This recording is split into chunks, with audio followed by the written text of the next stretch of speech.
Hello, a very warm good evening to all of you and welcome to Unacademy. Welcome to the UCAN session for Environment and Ecology, where we take a look at the various different important topics relevant with the portion of environment, which have been in news or relevance for the past 20 days, important for your examination, for prelims or for the mains exam. So here, in the topics that we are going to have a discussion for, we are not only going to discuss the important topics in news or the areas in discussion, we are going to also discuss the protected areas in news and the species which has been in news. So let us take a look at the topics that we are going to hold a discussion for today. So in total, we are going to have a discussion for around 9 different topics.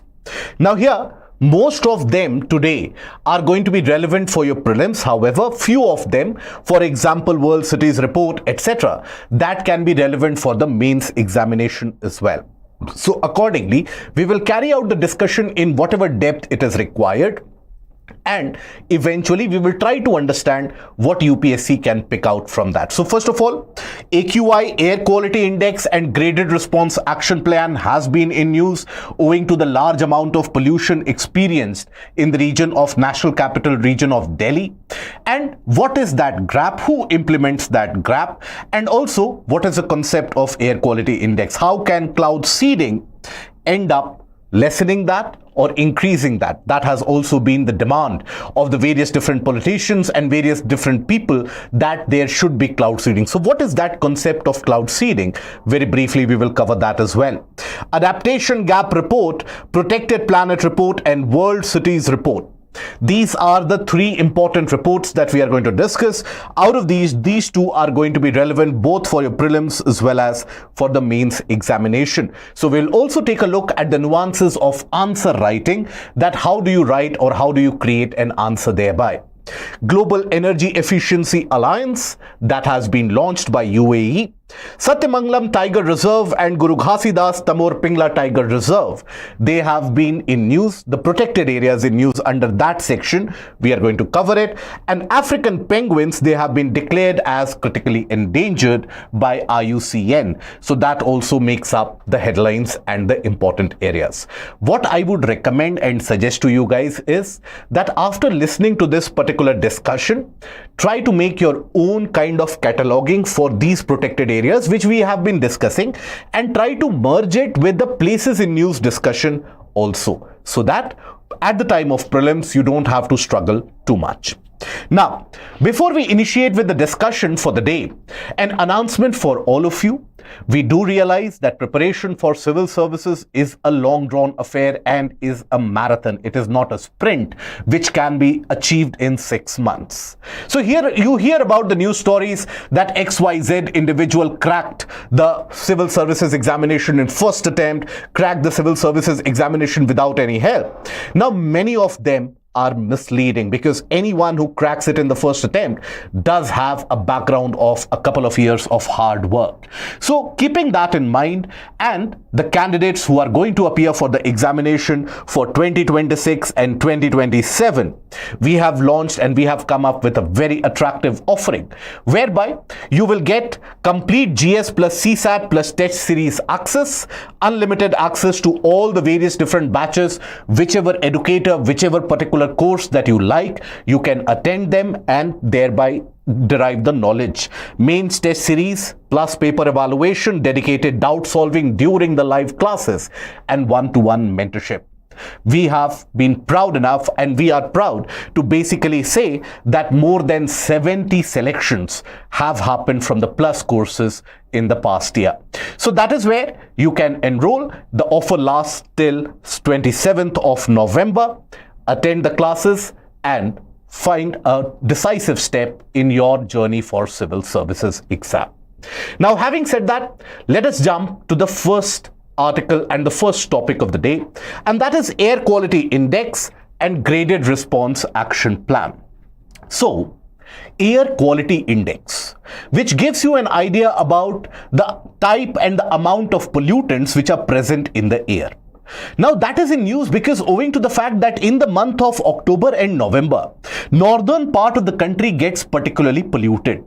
The pollution levels rise owing to the climatological factors, the geographical factors, as well as the factors associated with events such as you have festivities, stubble burning, vehicular pollution, and so on. Now, all of this is exaggerated given the fact that it is the onset of the winter months, and that is when you experience a condition of temperature inversion where the pollutants, they stay closer to the ground and they are not able to mingle or not able to get distributed quite equally. As a consequence, people, in a way, they are forced to inhale that polluted air, and that can lead to and has led to significant amount of health impact and detrimental health impact, to say the least. People are suffering from respiratory illnesses, and that is much more exaggerated, particularly amongst the older and the younger population. So every year we are losing significant amount of human and social capital owing to the pollution which is there. While we have been discussing about the issues such as stubble burning, etc., we have released a separate video for that as well.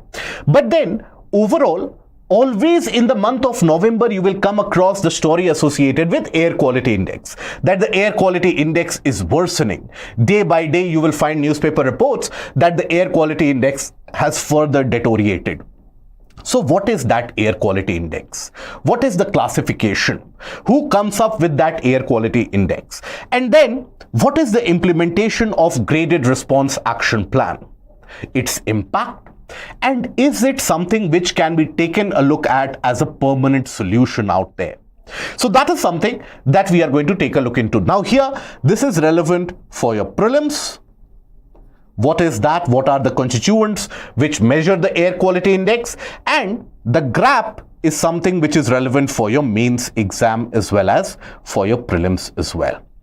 So first of all, when we talk about air quality index, you have to understand that our monitoring of air pollution, that was a measure, that was a step which was taken way back in 1981. In 1981, you had the passage of the Air Prevention of Pollution Act, 1981. So this was a kind of, 1981 was the initiation of a legislative measure to combat the scourge and combat the problem of air pollution. Now, after that, over a period of many decades, the monitoring stations across the country in order to monitor the air pollutants, that have increased drastically. The type of gases that we were monitoring in terms of pollutants, that has also widened. Now we came up with what is referred to as ambient air quality. Earlier, what used to be the case is that air quality in certain isolated regions would be monitored, and that would never reflect what the true condition or the kind of air that we all are inhaling. So that would never be reflected there. So that is where you had the inception of ambient air quality. Now this ambient air quality, what do we mean by that? It basically means ambient air, the air that is surrounding you. What is the quality of that? So in order to measure that, you need more monitoring stations which were opened up, which were deployed across different parts of the country.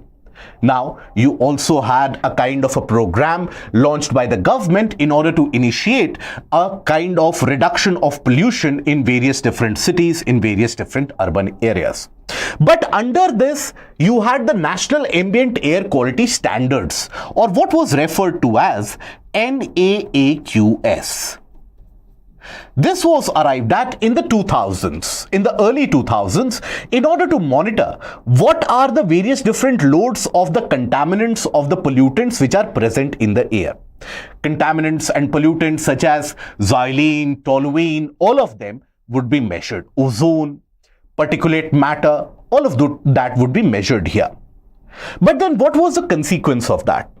In various different areas across the country, be it the railway stations, be it the airports, and be it even the marketplaces, you would have large billboards which would be displaying that ozone amount is this much in your city, sulfur dioxide is this much, xylene is this much, toluene is this much, lead is XYZ. Now an average individual What are they supposed to make out? That what should be the concentration of ozone? What should be the concentration of lead? A normal individual like you and me, we would never be able to decipher what is the safe limit and whether it is high, whether it is low. If ozone is high, what to make of it? If lead is low, what to make of it? We would never be able to decipher. That is when, in 2014, the government decided to come up with a kind of an index where all these pollutants, 8 different major pollutants, were measured. And these 8 different pollutants, from that, their load, their concentration, their presence in the air, from that, you had a kind of AQI, an index value, which was calculated. The benefit of this? Now, this was one value. Now, AQI could be 50, AQI could be 100, AQI could be 150, and so on. So, you had one value now. And accordingly, you could get an idea that whether the air around you is very poor in quality, is good in quality, or so on. So, AQI already was a drastic step ahead in terms of consumer or citizen awareness, in terms of realizing what the condition of the atmosphere is, and also when it came to the policy makers to be able to devise successful policies in order to tackle the problem of pollution. So that is the background associated with air quality index. That is 8 pollutants calculated together, one value. And that index value is then put on a scale provided by Central Pollution Control Board, that it is decided whether this air is polluted, less polluted, severe, and so on. Now, what is AQI? It is the air quality index, gives the index value that what is the current pollution status in the city and how polluted the air is. So here, what is relevant for your exams? Once you know the background, that is also going to be important in terms of your mains type of question. But then what is also important is to be able to understand what are the various pollutants which are measured here. Now, in a polluted air, it is very important to understand what are the various pollutants. Why? Because once you know that these pollutants are more or less, you will be able to calculate or estimate the sources from that. For example, if let's suppose in the air, in the region or in the atmosphere, suddenly particulate matter, that concentration goes up. What is particulate matter? The small amount of suspended particles which are so very small to the size of 10 microns or 2.5 microns which stay afloat in the air. Now, if let's suppose you have a small dust particle to the size of 10 microns, your mucous membrane in your nose will be able to filter it out. But when you have a pollutant with a size of 2.5 microns, even the mucosal lining of our respiratory tract, that is not able to filter it out. So we directly end up inhaling it, and that creates asthma, bronchitis, and various different cardiovascular issues. And that reduces the lifespan, so destroying the human capital. So once you know that, let's say particulate matter is more, you will understand that this has got an origin from the dust. So what do? Eventually, when you know that the dust particles are high in the air, you water down or you consistently spray water with the help of spray guns, fogger machines, etc. to ensure that the dust settles down. Right? Similarly, if let's suppose you have a lot of ground level ozone, there you will understand that ground level ozone, how is it produced?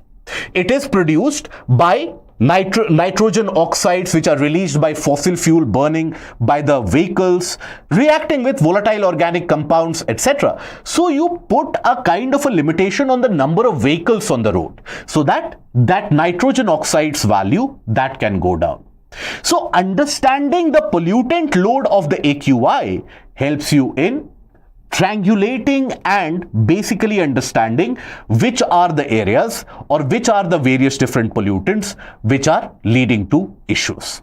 So that is the basic purpose of finding out the pollutants. So there are 8 different pollutants which are calculated. So here, which are those pollutants? Particulate matter 10, that is of the size 10 microns. Particulate matter 2.5.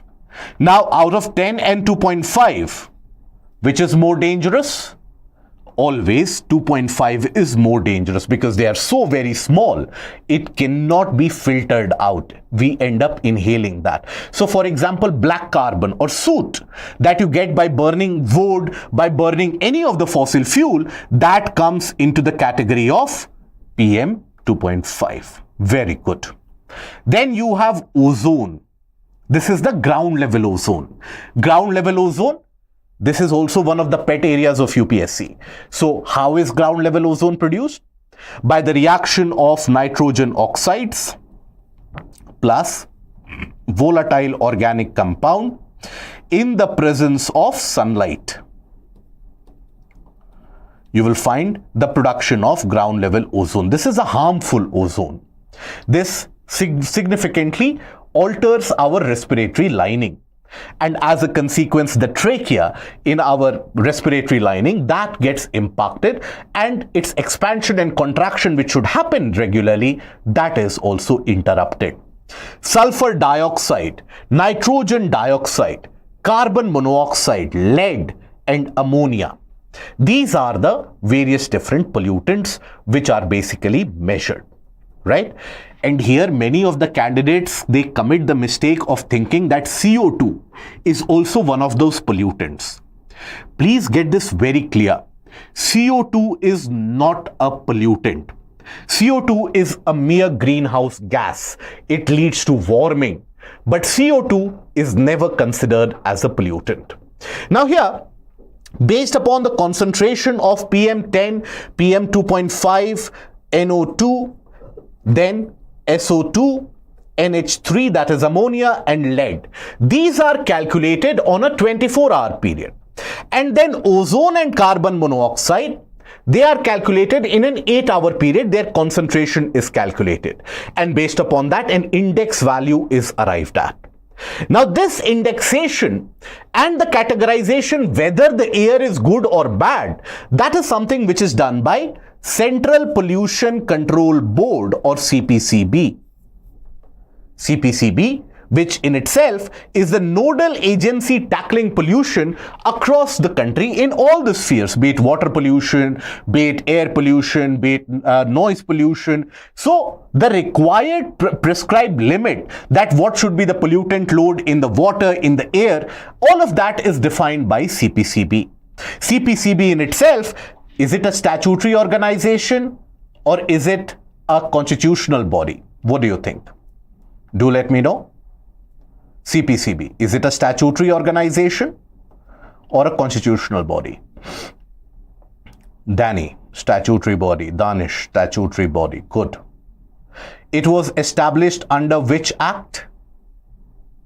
Under which act was CPCB established? Are we aware of that? That is also something which can be used for asking questions. Very, very good. So it was established under Water Act 1974. 1974. Okay, so a statutory body. Now here you observe that if the AQI is under 0 to 50, it basically is considered to be a good quality air. Then 51 to 100 satisfactory, then moderate, poor, very poor and severe. Now, in the past couple of weeks, multiple times the various monitoring stations in the region of Delhi NCR have reported a value of very poor category. That is, the AQI has ranged between 300 to 400. However, the stark reality is also the case that you have international organizations having their monitoring stations within the precincts or within the region of Delhi NCR, and they have indicated that AQI value in Delhi NCR might have been in the range of 1200 to 1600 for the month of November. In the preceding weeks of November, the value might have been 1200 to 1600. So you can imagine the quality of air which people are inhaling and the impact thereby. Now, once you have the gradation of the quality or the classification of the quality that air is bad or air is good, after that you have the organization that is Commission for Air Quality Management. That ends up initiating and advising along with the combined action or an effort by Ministry of Environment, Forest and Climate Change. They end up declaring a response plan.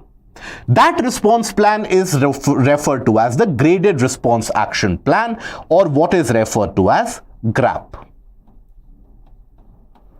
Okay, Graded Response Action Plan. Now here the concept is what? That CAQM, or Commission for Air Quality Management, will take a look at the amount of or the value of AQI. If it is in severe, poor, etc., in those categories, then, for example, why it is referred to as graded? Because if the AQI value is low, it is not good, but it is still not very bad, then you can have some cosmetic measures initiated. For example, you can order the shutdown of schools.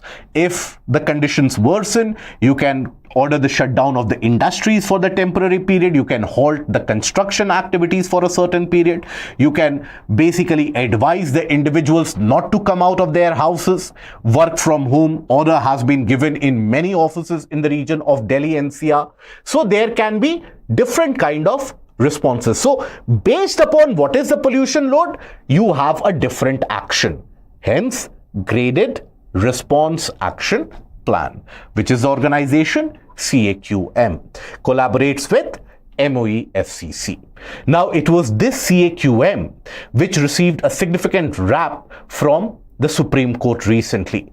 Supreme Court basically, in a very literal term, asked CAQM about what it is doing because it is unable to even monitor and maintain a particular level of response to the worsening air quality in Delhi. And the Supreme Court was quite harsh in its observation, or rather quite strict in its observation, that CAQM needs to be functioning properly and in a neutral manner to ensure that the people in the region, they don't suffer.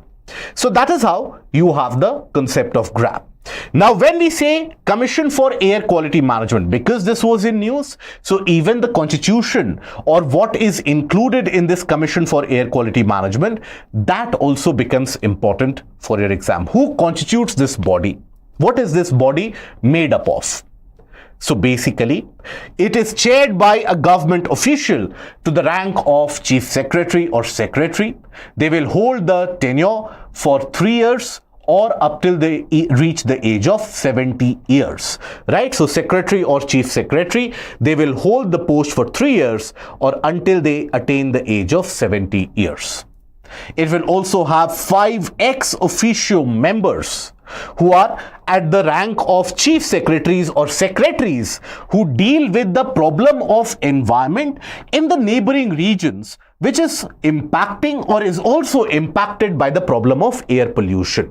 That is, in the neighboring regions of Delhi, Punjab, Haryana, Rajasthan, Uttar Pradesh. In all these areas, whosoever is the secretary, let's suppose for environment, etc., they will be automatically a part of CAQM. Why is this done? In order to bring about a greater coherence in the actions initiated, and also in order to cooperate to ensure and monitor consistently that where the pollutant load is rising and to nip it in the bud itself so that it doesn't become much of a problem. So this is where the Supreme Court had a strict observation that what are you guys doing? Where is the coordination for which or for the purpose of which the entire body was formed? Now, 3 full-time technical members, 3 members from NGOs, and also a kind of a technical assistance from CPCB, ISRO, and NITI Aayog. So that is what CAQM is composed of. This is relevant for your prelims. Okay. Now, after this, when we talk about the Graded Response Action Plan, what are the action plans? First of all, stage 1. If the air quality index is between 200 to 300, that is in poor quality, Then strict enforcement of regulations on overage diesel and petrol vehicles. Many of the vehicles on our roads, they are older than even our memories of the freedom movement, for example, isn't it? Many of the vehicles on the road that you will observe, they have been plying on the roads for 20 years, 30 years, etc. 40 years in certain cases, more than that. Now, those vehicles quite significantly are one of the lead sources of pollution. Significantly, they pollute the air quite viciously. So those vehicles should not be allowed, particularly the three-wheelers that you will observe, older trucks and buses that you will observe. Now, stage 2. When the AQI reaches between 300 to 400, that is when the stage 2 is initiated, focused action in the pollution hotspots. There, which monitoring station is indicating the maximum amount of pollution? So there certain actions are initiated. Limited operation hours for even the diesel generators, particularly the older diesel generators that are put or there you have a regulation. Stage 3, when the AQI is between 400 to 450, restrictions on specific vehicles in certain districts within Delhi and the NCR, and shift to online classes for the younger students, because the young ones, they get impacted very severely.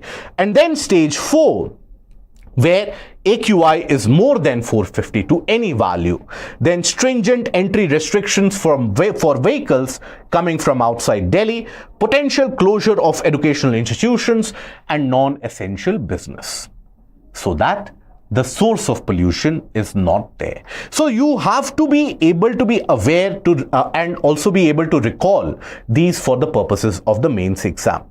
Now here, let us understand what is the impact of this. The graded response action plan.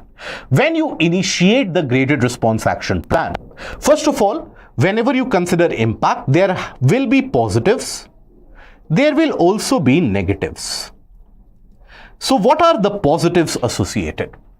The major positive is that it can always initiate a control in pollution, right? Bring about a control in pollution.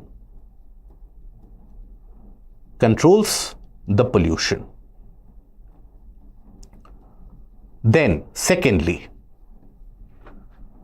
the benefit associated is that when you initiate the graded response action plan, then you are able to identify which areas are impacted and immediately provide relief. So that is relief, right? Identification of areas.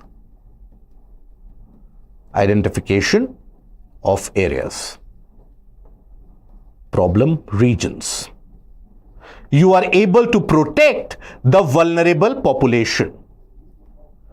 Protection of vulnerable, that is old age people, people with comorbidities, suffering from other diseases, etc. Yeah, young ones. So protection of vulnerable. But what are the negatives associated with declaration of GRAP? So one of the negative is, it is not a long-term solution. It is a very short-term solution, isn't it? So short-term solution, it is a very short-term solution. It is not sustainable in the long run, because it involves shutdown of industries. It involves, let's suppose, control on generators. It involves the control on vehicular movement. So as a consequence, supply of essential goods also becomes risky. Supply chain gets disrupted.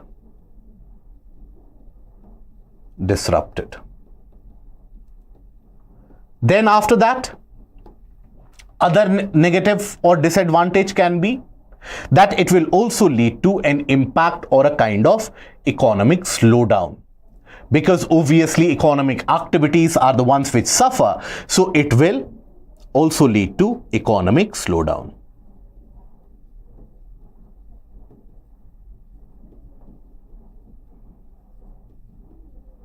Okay, right. NAQS came in 1984. The sir told recently. No. The concept of ambient air quality, that is something which was arrived at way back in 1984. At that point of time, you had only 4 pollutants which were measured, like sulfur dioxide, etc. After that, the next step that the government took was expanding the air quality monitoring stations to 28 stations across the country. At that point of time, even the monitoring stations were quite limited. Now, when we talk about what I said or what I communicated that happened in 2009 was basically the 12 pollutants were identified in 2009, that what should be their prescribed pollution amount or limit. So that is where you had the revision of NAAQS, and that was the latest revision of NAAQS. NAAQS came a lot earlier, but the final updation of NAAQS, that happened in the late 2000s, where more amount of these pollutants, the number of pollutants were increased to 12, and there was a fixed parameter that above this, it is considered dangerous. So that was done in around later 2000s. And still it was so confusing. That is why in 2014 onwards, you had the concept of air quality index. Okay, that makes sense? Or I hope that is understood, right? Now, no confusion. If you have confusion, feel free to ask. So that is where you have the economic slowdown. Then other than that, you have the impact on daily wage earners and laborers. Daily wage earners,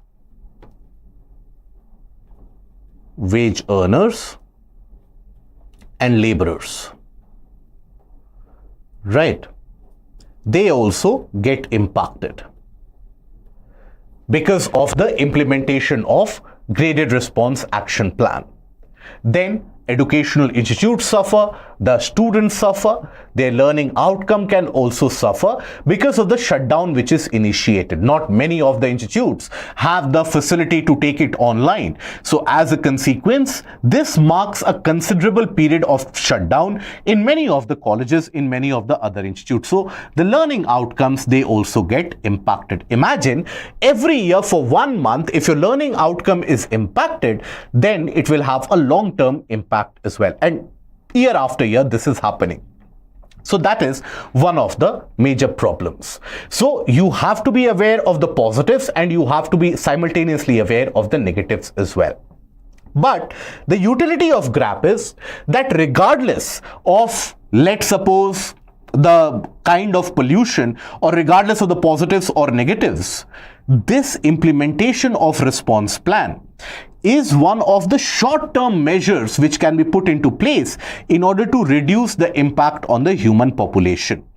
After all, the anthropogenic centric impact or the steps is what counts. So that is where human population can be protected. But the long-term solution is what? Attack the source of pollution at the base, be it the stubble burning, be it the vehicular emission, be it the dust particles, everything that should be treated at the base or where you have the origin of the problem. Okay, so here what have we studied?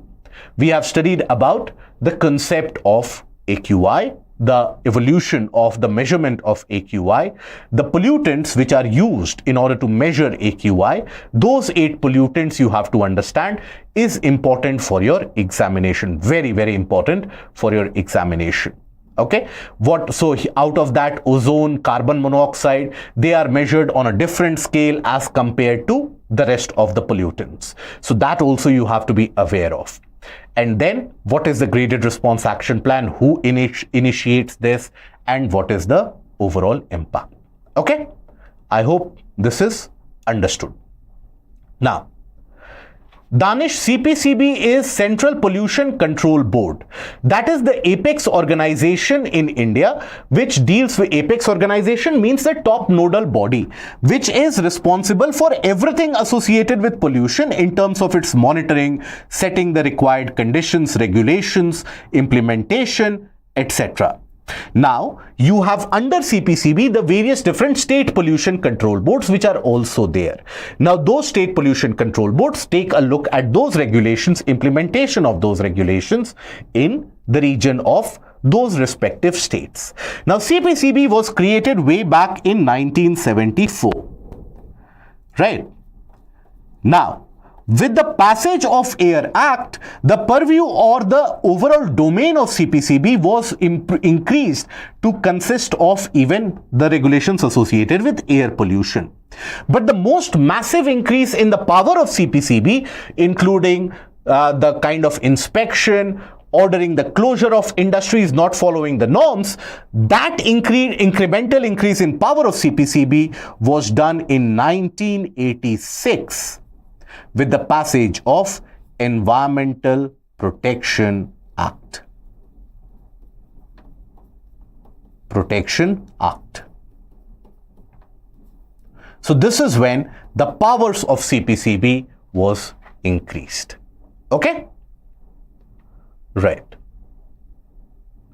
What is meant by full-time members? So here the full-time member that you refer to, these are the technical consultants who give their opinion, etc. Now the ex officio or ex officio members, as long as their tenure is there as secretary, they will be a part of it. After that, new secretary will come, they will be replaced. But these are your full-time consultants which are there. Right. Environment Protection Act is an umbrella, like it is not a body, it is a legislation. This is a legislation which provides an overarching power to CPCB. Okay? Now let's take a look at a simple question which can be framed here. So GRAP is implemented by which organization in India? Take a look at the options and let me know what the answer is. So here, who implements the Graded Response Action Plan? That is something which you should get it correct. Regulation on construction works is also there when the air quality gets into the severe. So that is where there is a ban which is imposed. Good. So almost all of you are correct. Commission for Air Quality Management is the organization which tackles the problem of or which implements the Graded Response Action Plan. Which is the body which classifies whether the AQI is under good category, whether the AQI is under the poor category or severe category? Which is the organization? Is it CAQM? Is it Ministry of Environment, Forest or Climate Change? Which is the organization? It is very good, Shubham. It is CPCB. CPCB is the organization which will classify the AQI, but GRAP will be implemented by CAQM. Now, other than this, the 8 different pollutants which are measured, that is something relevant. PM10, PM2.5, ammonia, lead, carbon monoxide, sulfur dioxide, ozone, and nitrogen dioxide. These are the various 8 pollutants that are measured. Okay, that is relevant for the exam. Now coming to the associated article, that there was an increased clamor call that there should be cloud seeding which should be done in the region of Delhi. So what is that cloud seeding and why should it be done? What is the concept behind it? So the concept behind it, first of all, that why should artificial rains be initiated? Yes, the decision to implement any part of GRAP, any progressive stage of GRAP, that is implemented. It is not as if you can violate that. CAQM has put it under stage 2, but we will violate that. This is where you will be penalized if you violate that. Okay? Right? No.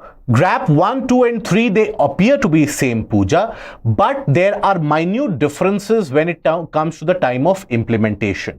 Many of the times, depending upon the amount, what is the AQI, what are the economic activities, or what are the sources which are leading to the pollution, accordingly, those tweaking is done. It is not exactly that step 1, 2 or 3 will be taken. Roughly near about those steps will be taken. Okay? Now, what is the concept behind the cloud seeding or artificial rain? So, in the region of Delhi NCR, post the season of or the month of October and November, where you have events like stubble burning, where you have events like the festivities, bursting of crackers, and also because Delhi is in a subtropical dry region, there is a lot of dust particles which are present, which are held in the air. Now, naturally, under normal conditions, what tends to happen is that when you have dust particles which are hanging in the air, the wind movement is able to successfully carry it to the different region and get rid of the pollutants. But then during the winter months, these pollutants, they stay closer to the ground and the mixing does not happen. So in that case, it has been observed that in those years or in those months where rain has been received, now that rain, it dilutes these particles, it combines with these pollutants and returns them to the ground surface. Returns them to the ground surface, right? Bringing back in the form of the moist particles which become heavier and they return. So the air becomes comparatively cleaner. One of the reasons that coastal areas, despite having those many polluting sources rather, they still end up remaining clean is primarily because coastal areas have the mixing of air, the sea breeze and the land breeze, and also there are frequent rains which occur. If you consider cities or urban areas like Pune, Bangalore, there also the construction activities are very high, vehicular emission is very high, the amount of vehicle density is amongst the highest in the country in the metropolitan region of Bangalore. But still, the amount or the worsening of AQI is not observed. Why? Because there is wind movement. That is why the pollutants are carried away. But in the region of Delhi NCR and the northern belt, that region being landlocked by the surrounding areas and also landlocked owing to the mountains of the north. So that is where those pollutants are unable to be dispersed because of lack of wind movement, lack of rainfall thereby, and the pollutants stay. So rain is considered to be a kind of key solution there. Now, whether it is actually a long-term solution or not, we will talk about that. But how do we bring rains? In the winter months, the region of Delhi NCR, that tends to receive some amount of rainfall, and the northern part of the country tends to receive some rainfall by the climatic phenomena which is referred to as western disturbance. Now, these western disturbances, these are basically moist winds which come all the way from the region of the Mediterranean, covering the region of West Asia, hitting the Himalayas, causing snowfall in the Himalayas and rainfall from the region of Punjab, sometimes all the way till the region of West Bengal and Assam plains. So these western disturbances, they are attributed for the rainfall which occurs. But during the winter months, mostly these western disturbances are erratic or irregular. So regular rainfall does not happen. That is why you had various different elected legislators, ministers, and also some of the technical experts suggesting that the government should initiate cloud seeding. What is cloud seeding? The concept of cloud seeding. So basically, when we talk about clouds, these clouds are what? These clouds are actually condensates, water vapor which rises up in the air. That water vapor, when it undergoes condensation, it forms liquid water droplets and ice particles.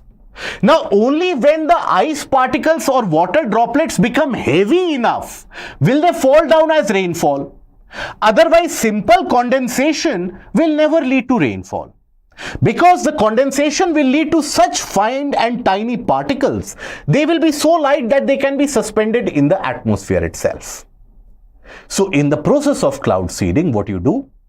You basically ensure that the rate of condensation picks up.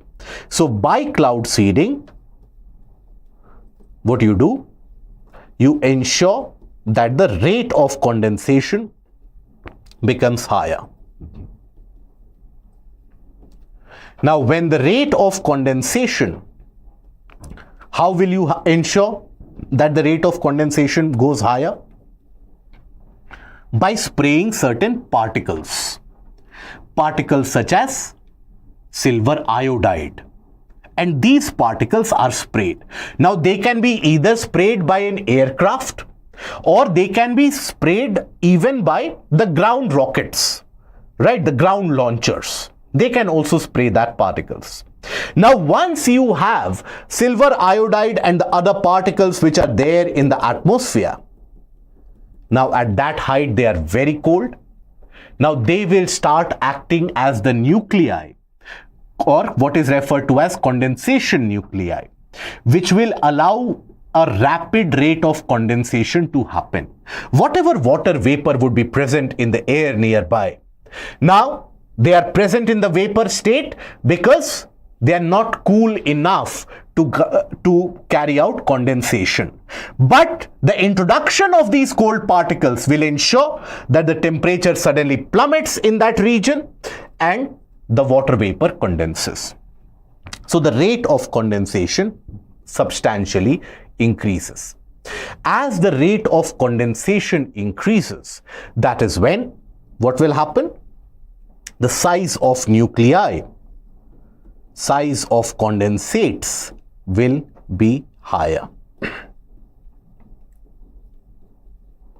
Size of condensates will grow up. As the size of condensates grow up, then what?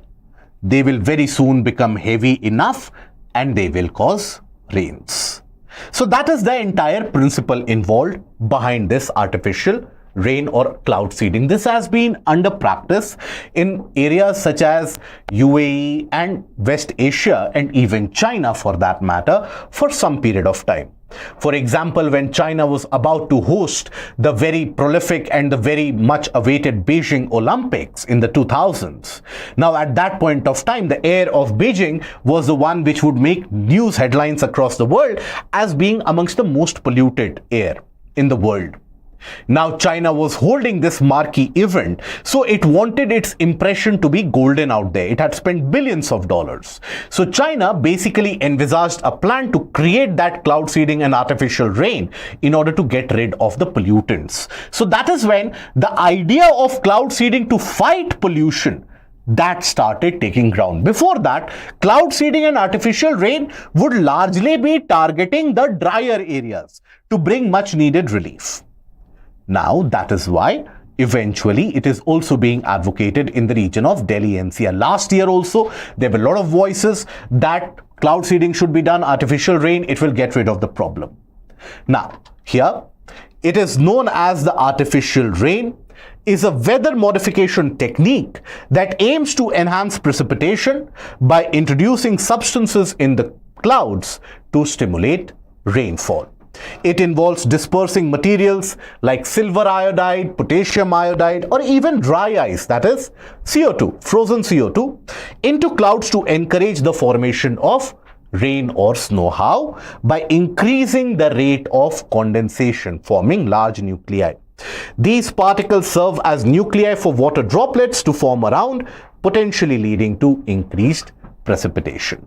So that is the concept behind the entire cloud seeding exercise. So here, generally carried out by rainfall, you have those sprays associated or attached to the aircraft, right? But it can be carried by the ground-based rockets as well. Now here, if we take a look at the fact that is it effective? Is cloud seeding and artificial rain, is it effective in combating pollution? What do you think? Is it going to be effective? Pranay, sir, delay of western disturbance is one of the reasons. One of the reasons, but then that western disturbance has always been very erratic. It has not always been continuous. Okay. So will it be effective? It might or might not be. Because there have been events where the aircrafts have sprayed it, but the amount of rainfall has been absolutely minimal. Okay. It is not an assurance that it will always lead to rain or increased precipitation. It can alter the weather pattern in a region quite drastically. So it can be effective. The answer can be. But will it definitely be effective? Not sure, or not particularly guaranteed. So, any exercise for cloud seeding that you carry out, it will involve a lot of money of exchequer being spent. It is not a cheap exercise or a cheap drill that you carry out. It will involve a lot of money. After that, will you get rid of the pollutants perpetually? No. The pollutants might again get generated the next day or a couple of days later. You might have clean air. Let's suppose it is successful. Let's assume everything goes as per the plan and it is successful. Then what? After that, what if the pollutants get back in a couple of days? Then what will you do? So that is when will you keep on carrying out this cloud seeding or artificial rain? The first time, the imagination of the public will be caught that yes, look, technology has been implemented and the air is cleaner. But then after a couple of days, what will you do? After 4 days, what will you do? Will you ensure that Delhi entirely and the region of Delhi NCR entirely for the month of winter, you carry out artificial rain for the entirety of 2 months? Won't that destroy the very essence of biodiversity and natural landscape, the semi-arid landscape, which is the characteristic of the region of Delhi NCR? You will also observe in the areas around Aravallis, which is associated with the Delhi Ridge, you will observe that this continuous rainfall can alter the type of plants which can grow. Lot of weeds, in the sense unwanted plants, can grow suddenly. As a consequence, the biodiversity of the region can get impacted for the long run. So that is where the impact can be quite detrimental as well.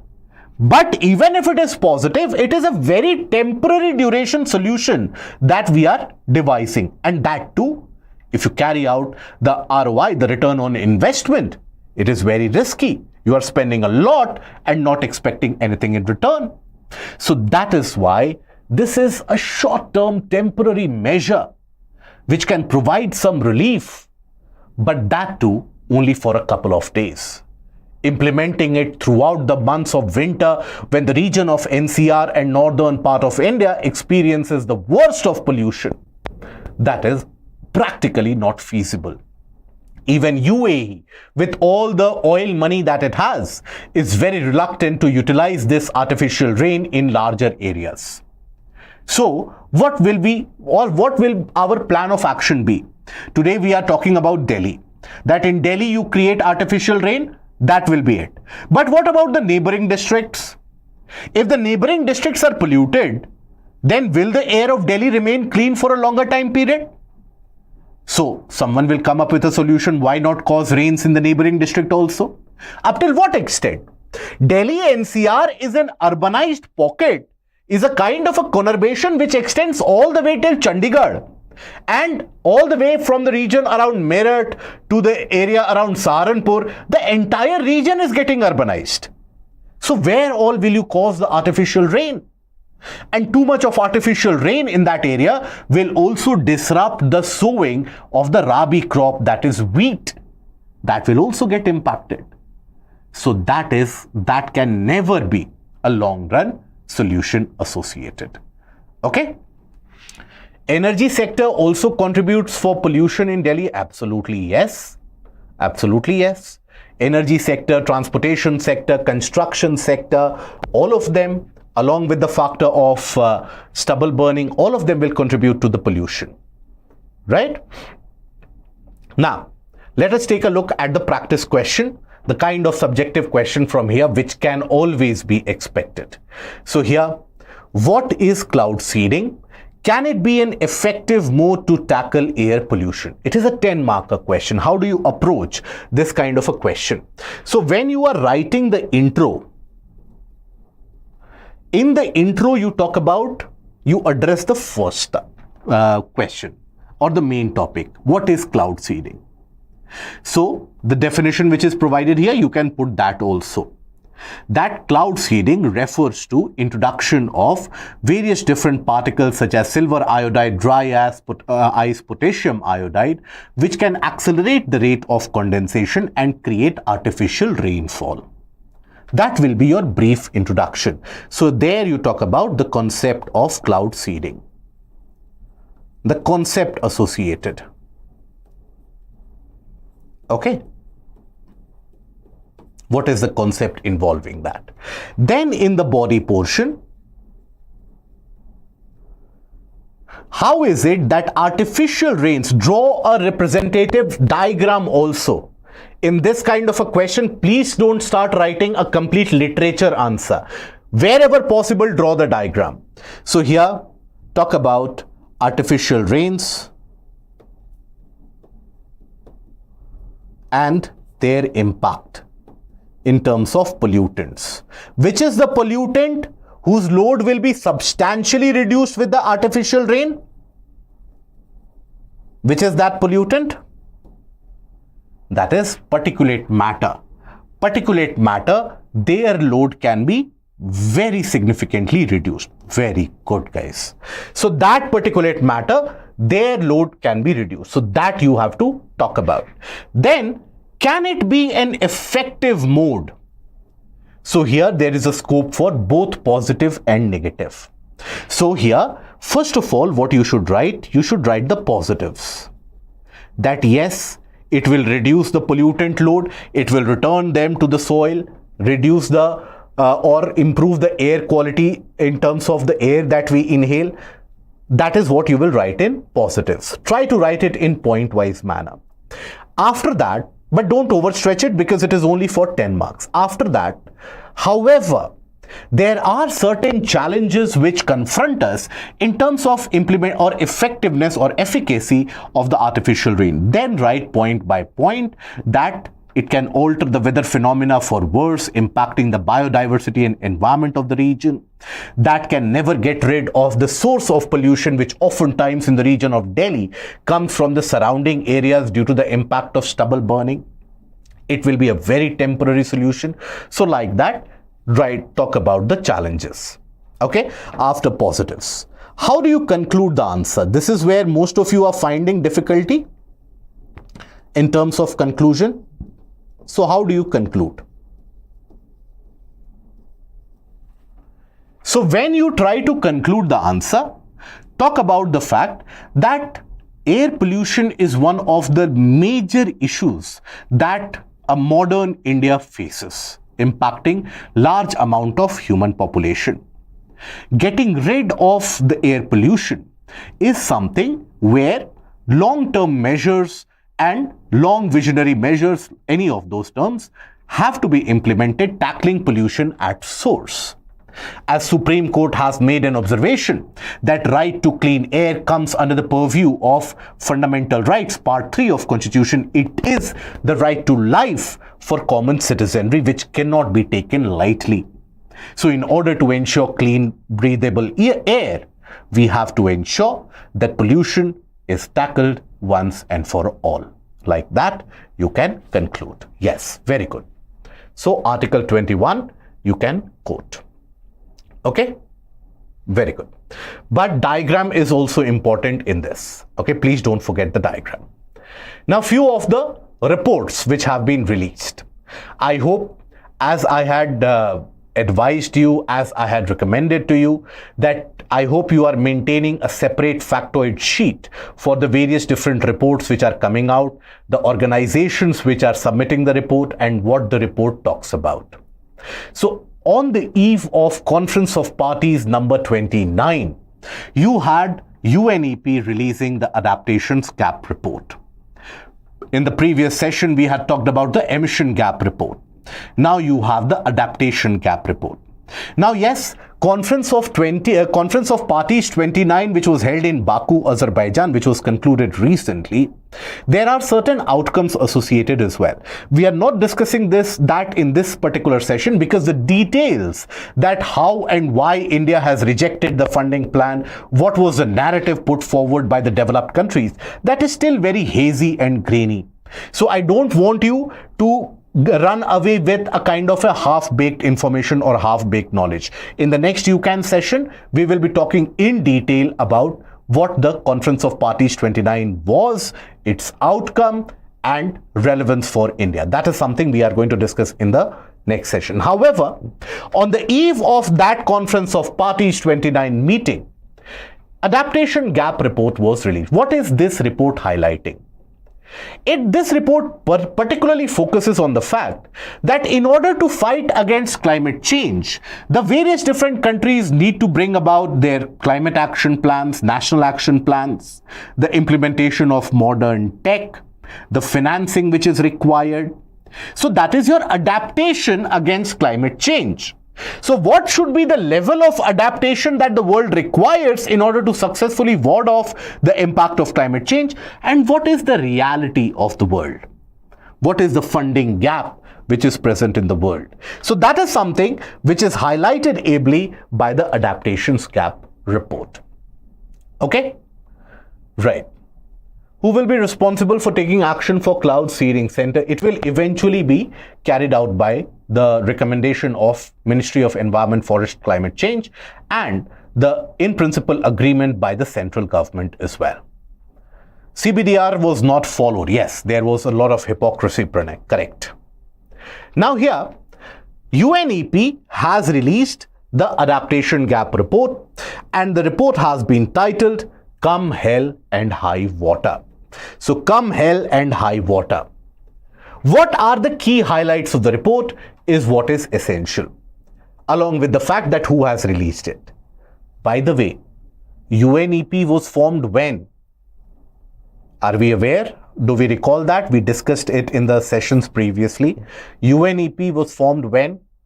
And as a result of what? Like that, if we keep on revising, your burden for prelims will be pretty low. 1950, 1974, Stockholm.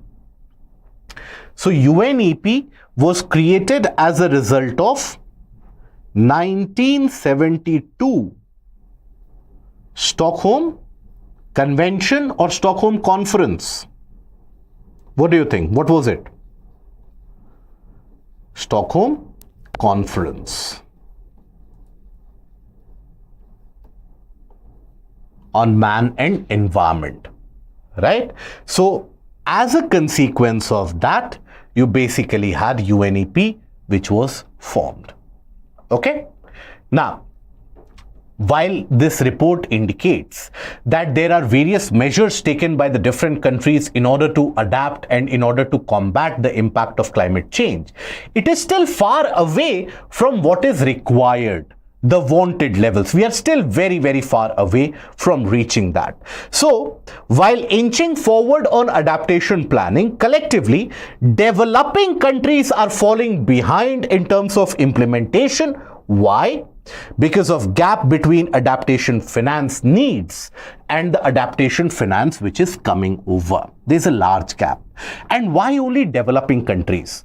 First of all, they don't have the technological advancement, the kind of breakthrough technology which can allow them to harness clean energy at a cheaper rate. They don't have that access. Secondly, these developing countries, due to the lack of technical prowess, they require that technical assistance, but then developed countries don't provide them. Thirdly, when we talk about the financing, for example, let's suppose India. If tomorrow India is to plan for, let's suppose we know that transportation as a sector is causing large amount of pollution. Now, ideally, what should be there? That all the vehicles should eventually transition to electric vehicles or cleaner energy. And eventually for that you need a large scale charging infrastructure for electric vehicles. That would require what? Money. Where will we get the money from? After all, after each of the budgetary exercises, what is the grievance that you hear out in the public? That there should be more money for defense, there should be more money for healthcare, there should be more money for education, there should be more money for pension, there should be more money for research and development, there should be more money for hospitals, there should be more money for clean energy. But we are a developing country, we have limited resources. So how do we implement or prioritize climate change? On our end, we are trying to do as much as we can, but we do need financial assistance from the developed countries. After all, it is the developed countries who have exploited the environment, degraded it to the present value, and exploited it to reach the prowess of economic growth. So, we do need technical assistance. We don't have that. So that is where the developing countries feel the impact. You see, another area where the developing countries and least developed nations, they feel the grievance is the fact that the developed countries, they promise them funds that we will allocate, let's suppose, $20 billion, $100 billion, and so on. At the time of giving out that money, they retract that we don't have money, we can't give. For example, US did not have or did not provide around $70 million which it owed to the United Nations Framework Convention on Climate Change. As a consequence of that, UNFCCC could not hold the ministerial meetings before the Conference of Parties. So when countries like US with an economy close to or touching $20 trillion, when they are not ready to part with 70 million, so you can imagine the attitude of the other developed nations as well. As a consequence, the developing countries, underdeveloped countries, they are oftentimes forced, because they want to adapt to climate change, they want to develop resilient infrastructure, they want to save their citizenry, they want to fight against drought mechanism, etc. So what do? Developed countries are not giving them. So that is where the developed countries, they oftentimes play the double game. That officially we won't give you. But you see, I have various institutions under my country. You can borrow from IMF, you can borrow from World Bank and implement the projects. Now, the underdeveloped countries or developing countries, when they borrow from these international agencies, the repayment or the interest rate is very high. So in a way, developing and underdeveloped countries are overpaying for climate adaptation, which ideally should be the work of the developed nations. Developed nations have successfully shifted the blame. So that is something which has been highlighted in this report quite succinctly, right? So here, this report also highlights that majority of the countries have started implementing the various different national action plans in order to combat climate change. Right, 171 countries have at least one adaptation policy to combat climate change. Then 26 countries without an adaptation policy, which are there. Even out of those 26, many of them are interested in bringing the climate policies. But then there are 10 of them who are absolutely uninterested. That climate change is not our fight, it is the global fight, let the world take care of it.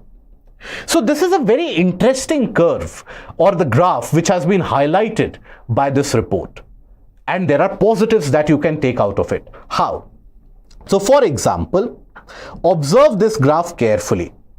If you observe this particular graph, you will observe, first of all, that around 2002, around the year 2002, you basically had almost no country trying to implement the National Action Plan or adaptation policy. From that time, you observe that there has been increase in the number of countries having at least one plan in action.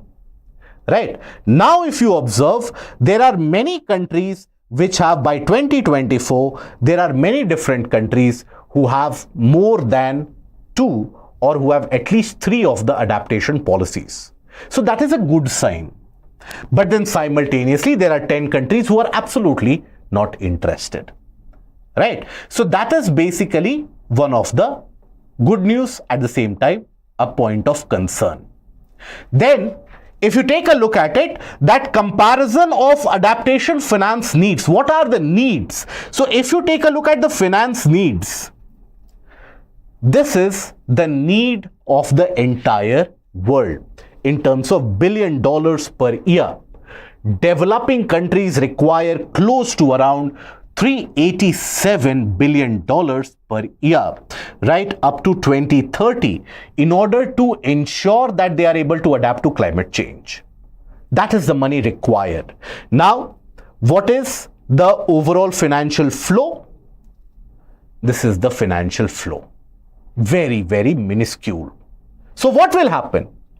Developed countries, they will be able to adapt. They have the technology.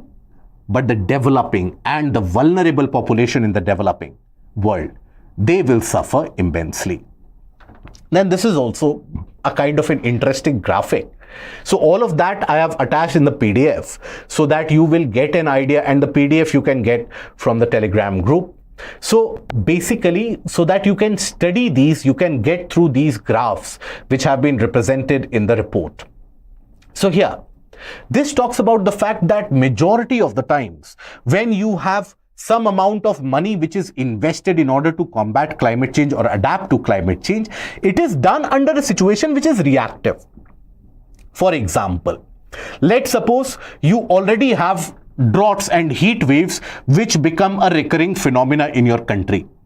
Then you take a measure to ensure that hydrological cycle is maintained, sustainable agriculture is followed, and you invest in that. That is reactive. Now, when you have a reactive investment, that is where it will be very, very restricted in terms of the impact, and it will cost you more as well. So what should be the investment which will be cheap, effective, and long-term solution? That should be basically proactive, guessing or predicting what the problems will be, and then carrying out the investment. That at that point of time, the cost of capital will also be less. For example, in a very simple terms, let's suppose all of you are appearing for civil services. Now, you will be able to associate with this that 1 week prior to the prelims examination, many of the candidates run here and there that give me a list of names that I can ratify, give me a list of art forms, give me a list of national parks, wildlife sanctuaries which have been in news. Now that is basically a kind of a reactive. Maybe you have appeared for a test series, you have scored abysmally low, and you react to that. Now, when you ratify that, the impact of it will be very short-term, minuscule. Oftentimes, you will need to invest more time in it. But let's suppose right now itself, you start planning for it that in the month of June or in the month of May, I have to appear for the prelims. For the prelims, these are the things that are required. Every day, I will take 15 minutes or I will take 5 minutes and I will take a look at this place which has been in news. What will happen?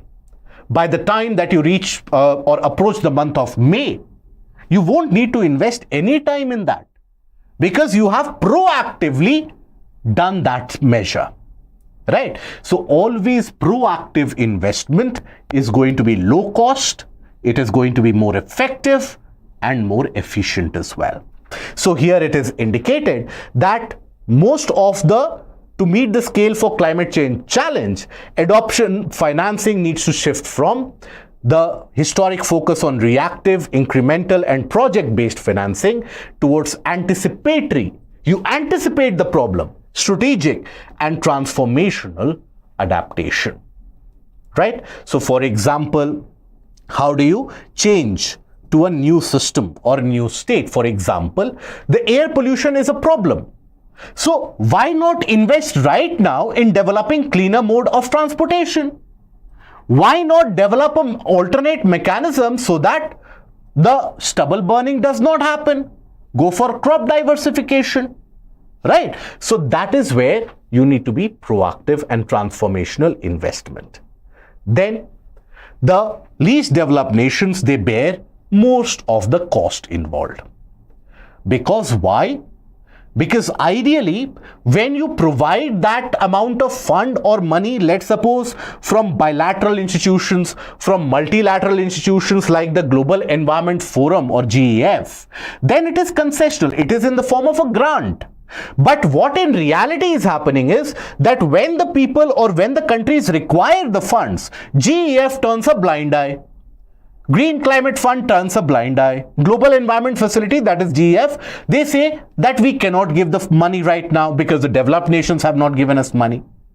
what will those poor nations do? They have to turn to various international forums in order to take loans.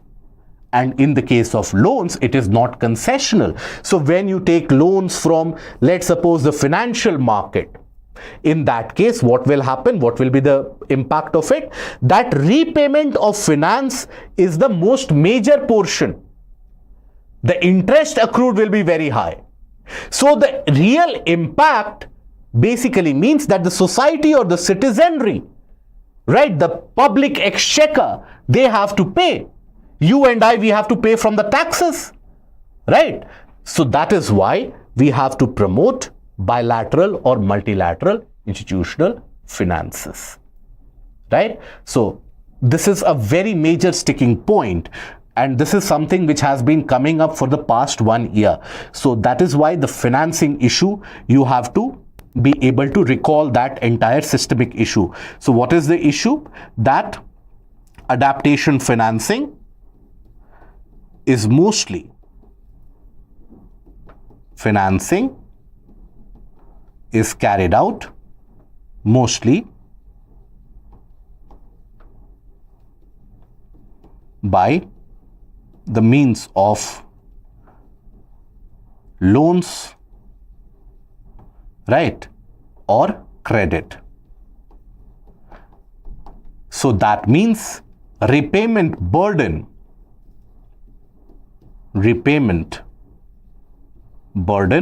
lies on the citizenry. Okay?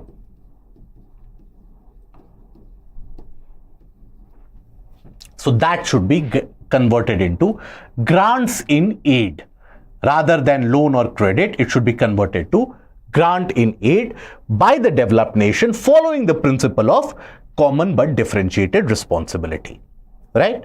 So this is a kind of a gist, a compilation for all of your revision purposes, that what is the main agenda highlighted by the Adaptation Gap Report, right? And what should be done moving ahead. So what are the key points? Adaptation finance gap has increased significantly. Finance gap means what is required and what is provided, indicating the disparity between the financing needs to combat climate change and the funds available.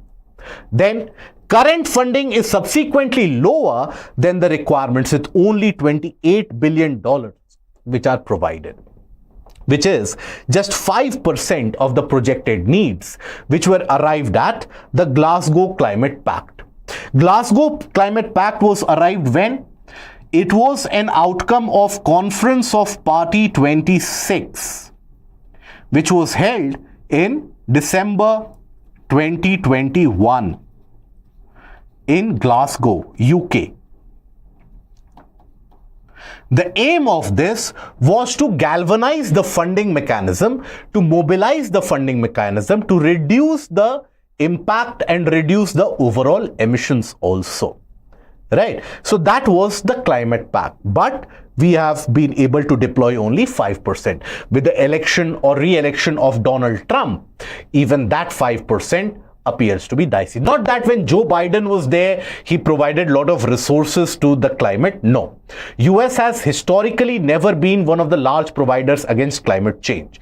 US has been one of those individuals who will rather preach you that this is what needs to be done. But when it comes to action and implementation, they always take a back step.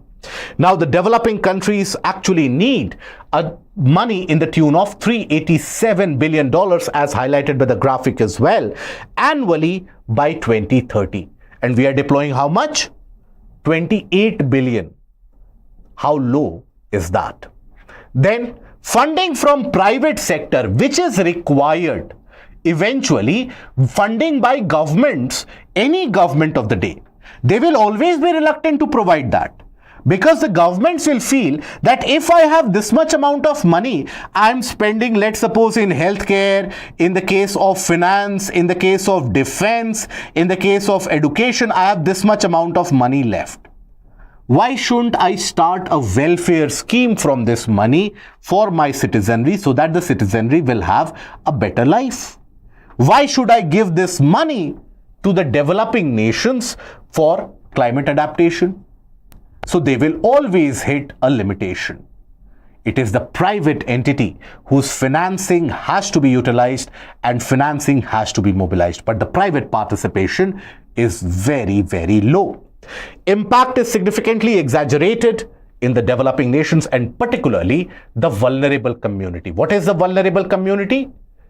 There, the old population, the marginalized people, right, who live, let's suppose, in the river plains, in the flood plains of the river due to lack of affordable housing, the young ones who are getting impacted due to climate change, the people from ignored classes of the society in various parts of the world.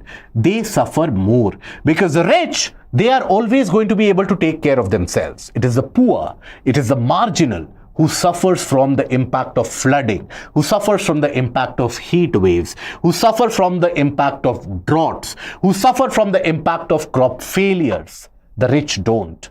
So that is where the burden will be very high on the developing nations. So what should be the way forward?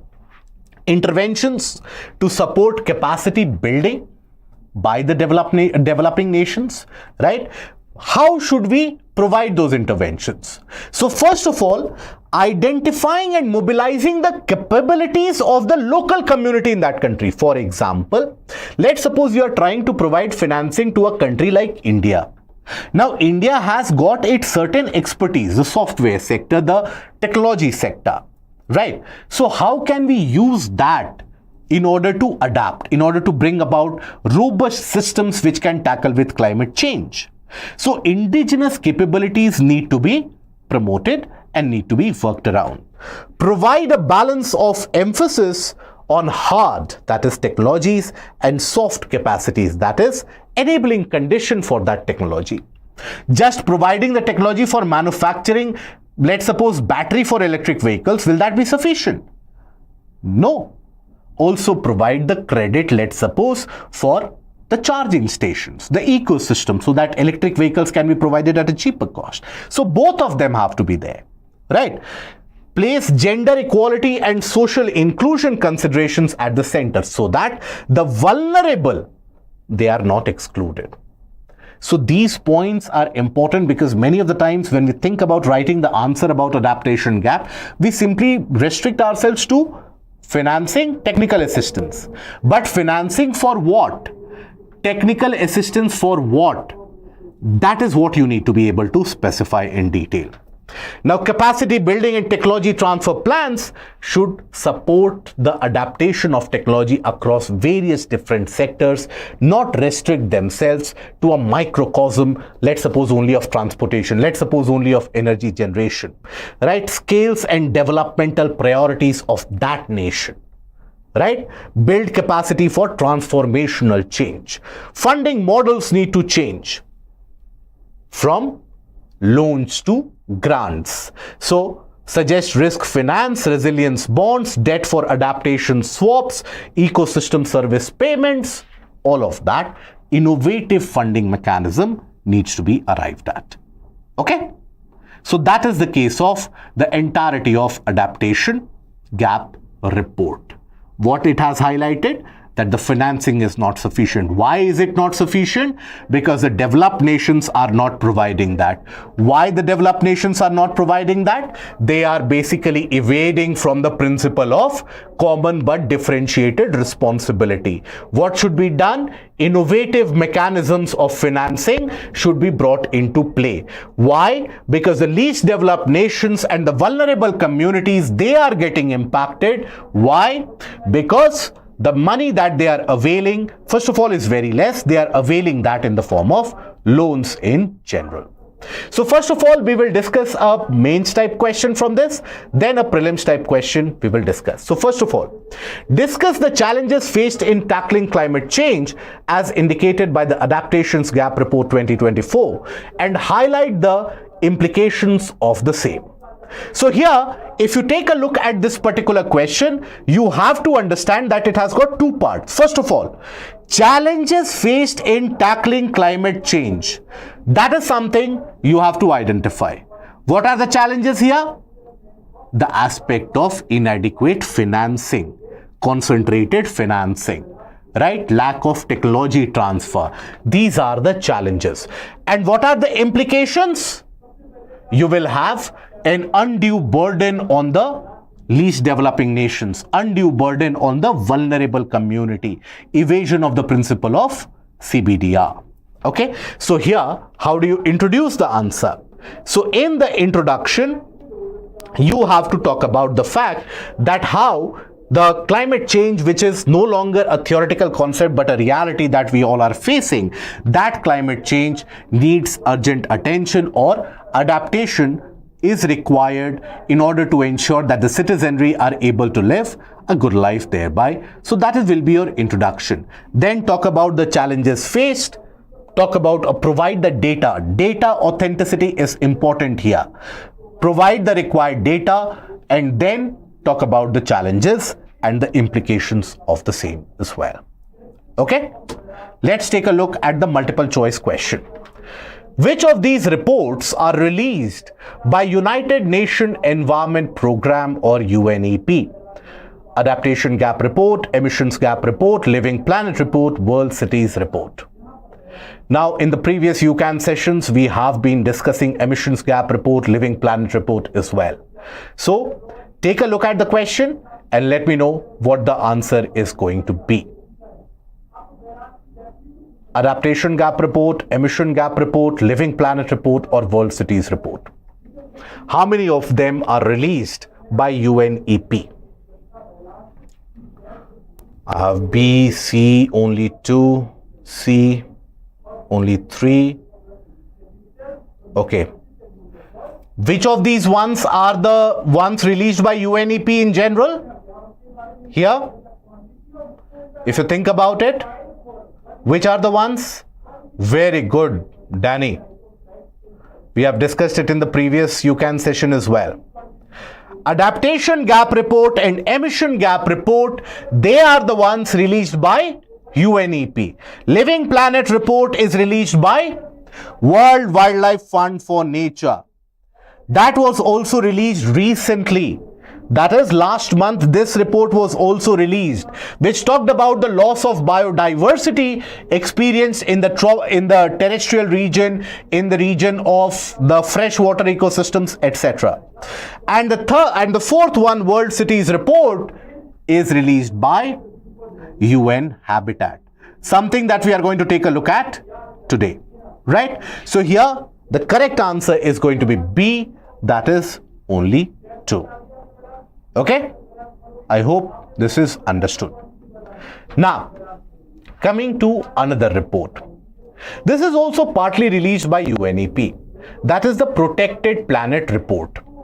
Now, this is a report which is generated by UNEP, IUCN, all of them together. And they talk about the status of the protected areas, the conservation measures taken by the protected areas.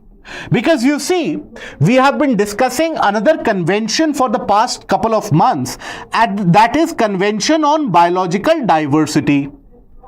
This Convention on Biological Diversity, here in the 15th Conference of Parties, which was held in Kunming and Montreal, that is where you had the Kunming-Montreal Global Biodiversity Framework. Isn't it? Now, under this Kunming-Montreal Global Biodiversity Framework, there were various different targets to be achieved. Out of them, you had target 3. What was the third target? Third target was basically to ensure that 30% of the land and ocean should be brought under conservation, should be brought under protection, right? By the year 2030, 30% of land and water, right, to be brought under conservation. Brought under conservation. Okay? So, when you increase the areas under conservation, you will naturally be able to enhance the amount of protection that you are able to provide to the biodiversity. That was the third target. Now, this protected planet report generates the status of these protected areas, how protected the planet is.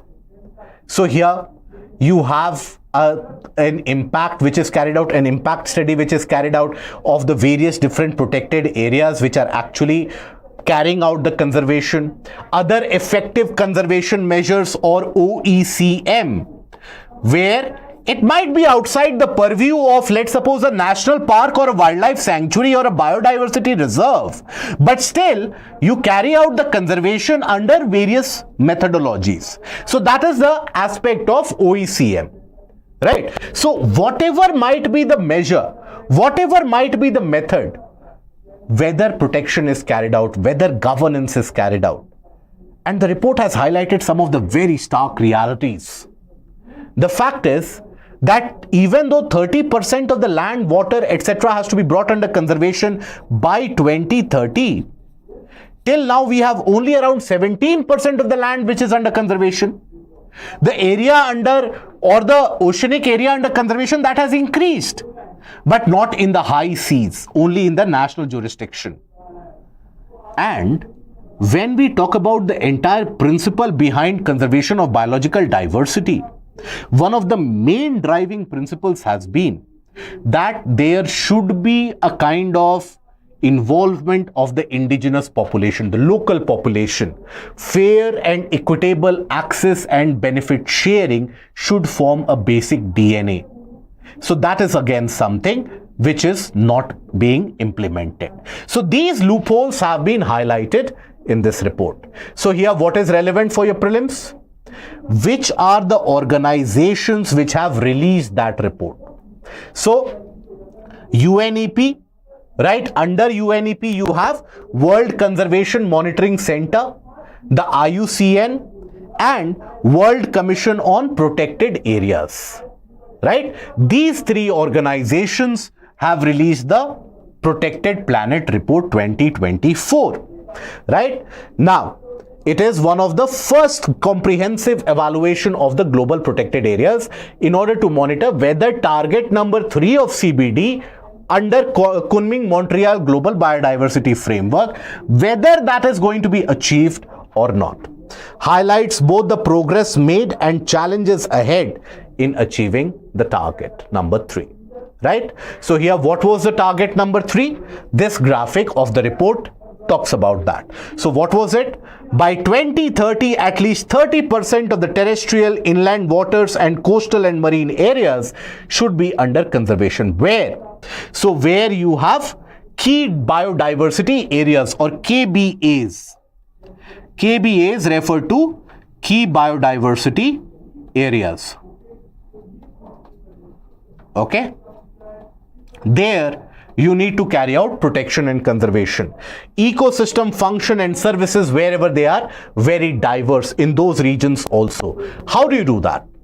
Effectively managing those protected areas, ecologically representative, well connected. These protected areas should be connected. There should be a kind of ecological corridors so as to ensure efficient management, efficient governance standards, equitably governed, and systems of protected areas and other effective conservation measure, while at the same time ensuring sustainable use of the various parts of biodiversity integrated into the wilder landscape, oceanic region, etc. And most importantly, recognizing the rights of the individual population in the entire gamut of conservation of biodiversity. So what are the key highlights of the report if we take a look at it?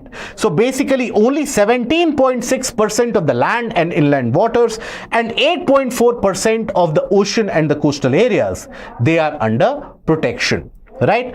The increase is there, but it is very less since 2020. Strong progress indicated in ocean conservation, but this ocean conservation is restricted to the regions of the national jurisdiction of the countries itself.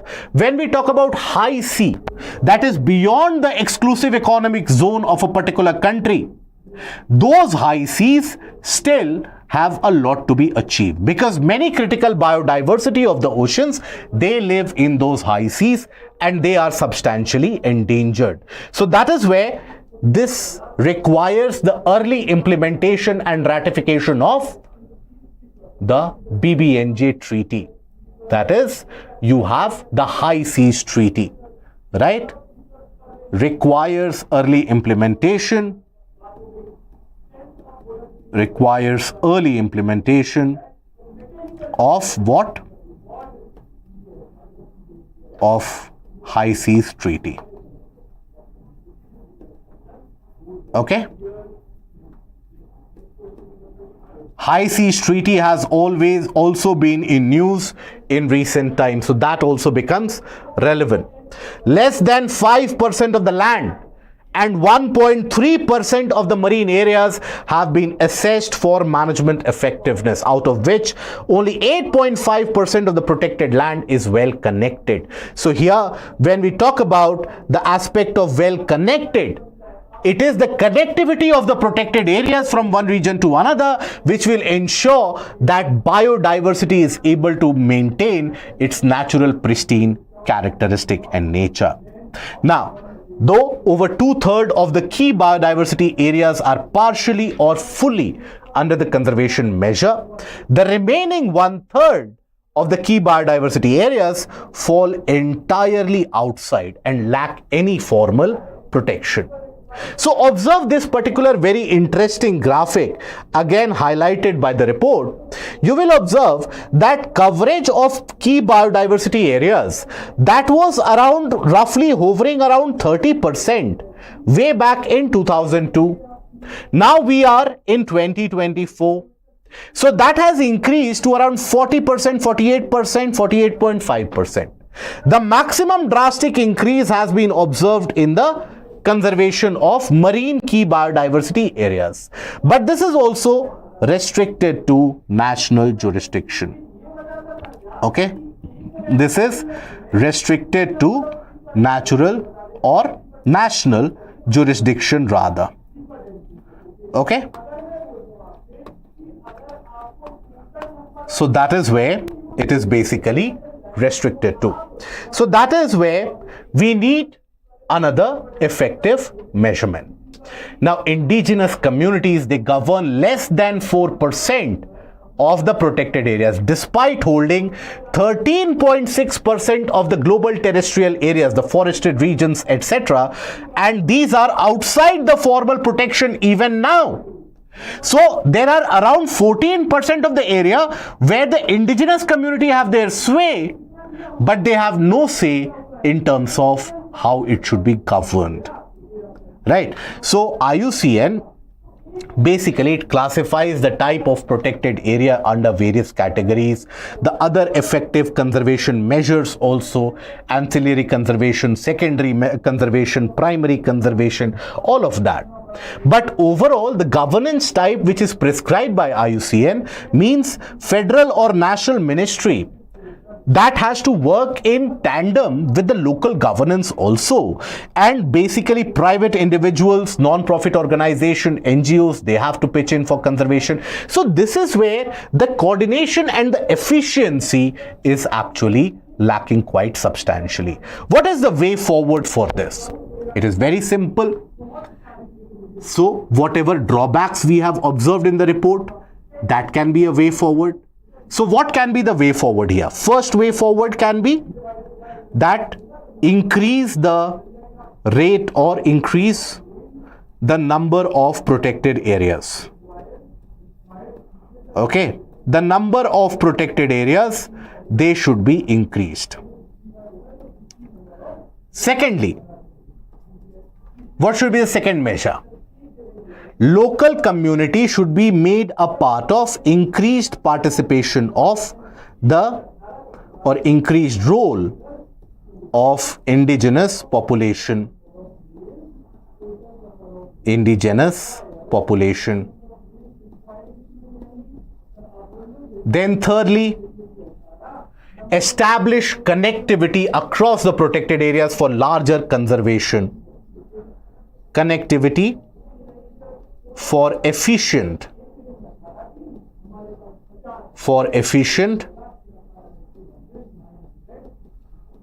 conservation and governance,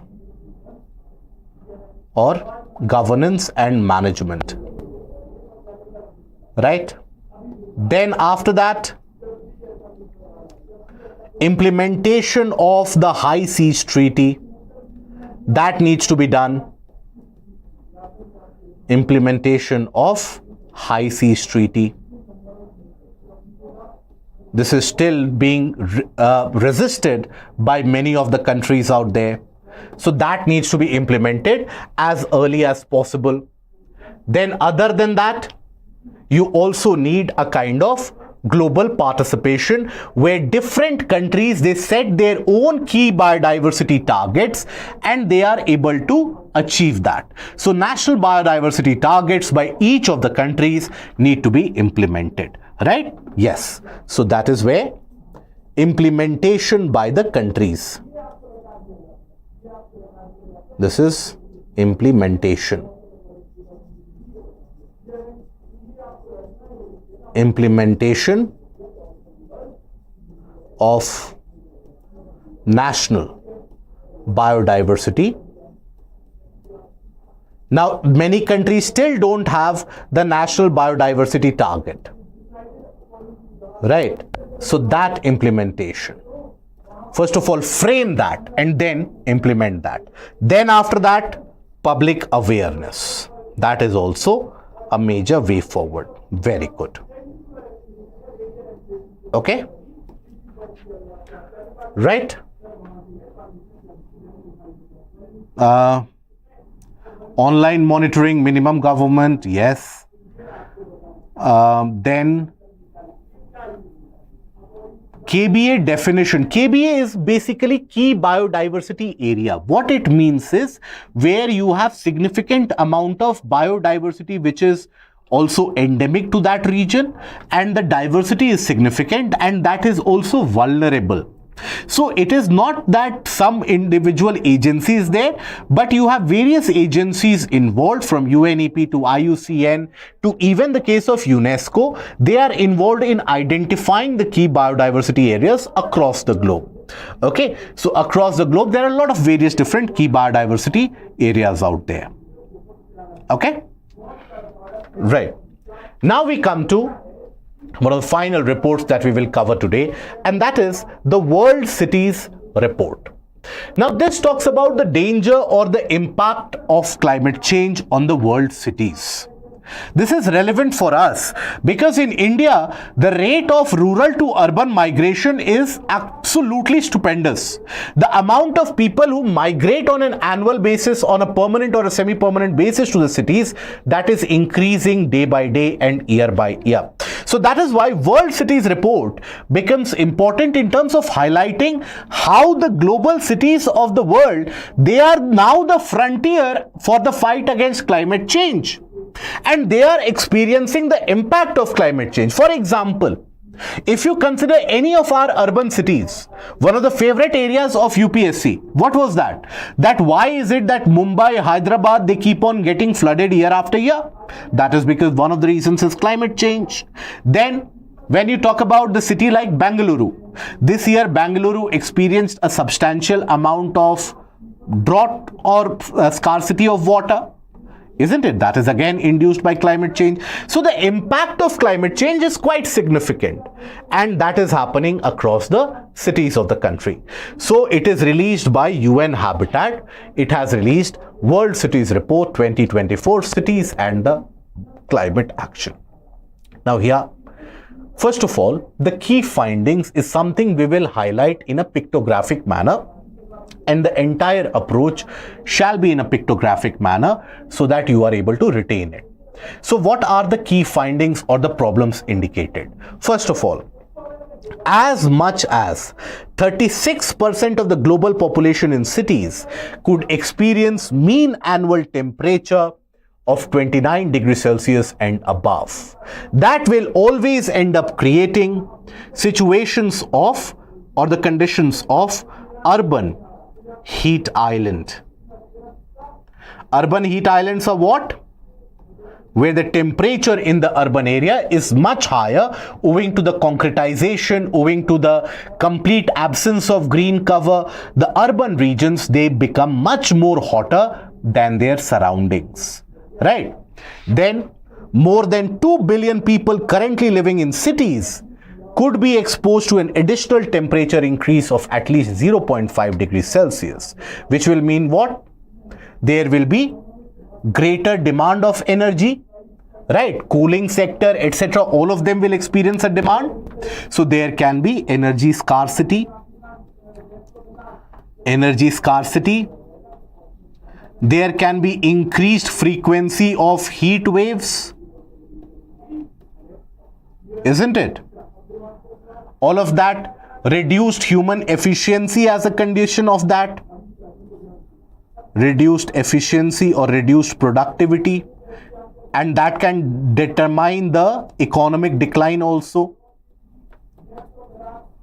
Okay, so these are basically the consequences of sudden temperature increase. Then by 2030, at least 517 million people living in cities will be exposed to riverine flood with a 100-year return period, which is 14% of the global population living, which means what?